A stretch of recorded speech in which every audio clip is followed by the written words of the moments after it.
Release ভিডিওতে একটি Raful viper আছে এভারেজ। আমাদের নেচারে চলে আসলাম, এইবার আমরা ছাড়বো। সুন্দর পরিবেশ, এই জায়গা থেকে আমাদের ছাড়া হয়েছিল। এই তো এই পজিশনটা ছেড়ে দিই, এইখানটা জলটা নিয়ে হ্যাঁ হ্যাঁ পড়ে যাবে, সাইডে গেলে কিন্তু পড়বি। পা বসবে না, ওটা কিন্তু এমনি বালিতে নামো না, তুমি সরে যাও না আগে, বালিটাই নামো। এই তো হ্যাঁ বালি নামো, পা বসবে না। এই তো হ্যাঁ হ্যাঁ হেভি সব থেকে এটা, ওই চাতালটা নাও, ওই দেখো অনেকটা জায়গা আছে, এই স্পেসটা হ্যাঁ এই space। আর একটু যাও। ঠিক আছে, আর লাগবে না আর লাগবে না আর লাগবে না। ওই ঝোপটা রয়েছে, ঝোপটা দিয়ে একটু না বড়টা তোমার এই যে এই যে হ্যাঁ হ্যাঁ হ্যাঁ হ্যাঁ, এই জায়গাটা এই জায়গা আসবেও ভালো, ভালো ফুটেজ আসবে। অনেকটা এরিয়া আছে না। তো রিলিজ ভিডিওতে এসছি একটি ন্যাচারাল হ্যাবিটেটে একে ছাড়ার জন্য। এরম জায়গাটা চয়েস করার একটাই কারণ সাপটি এগ ডিসপিওর্ড, দ্যাট মিন্স আমাদের খোলস ছাড়ার ঠিক আগের পর্যায়ে সাপটি পৌঁছে রয়েছে।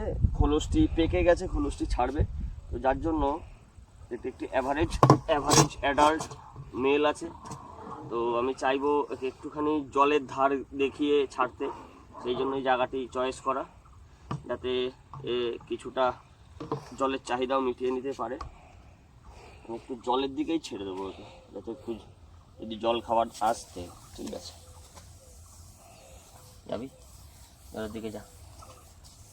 সুন্দর সুন্দর সুন্দর, জলের সাথে সুন্দর সুইম করবে, বেরিয়েও যাবে জল দিয়ে।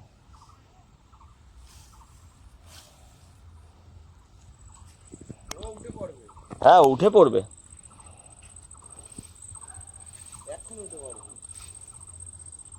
এটা খুব বেশি ইয়ে করে না তো, জলে থাকে না, একটু গাটা ভিজিয়ে নেওয়ার জন্য, ভিজিয়ে নিয়ে যাতে চামড়াটা নরম হয়ে যায়, যাতে ছাড়তে সুবিধা হয়, সেই কারণেই আমি ওকে দিলাম ওখানে। ওই যে এই যে এই যে এই যে এই যে এই যে এই যে এই যে এই যে ওই যে যাচ্ছে, ওই যে যাচ্ছে ওখান দিয়ে, ওই যে যাচ্ছে।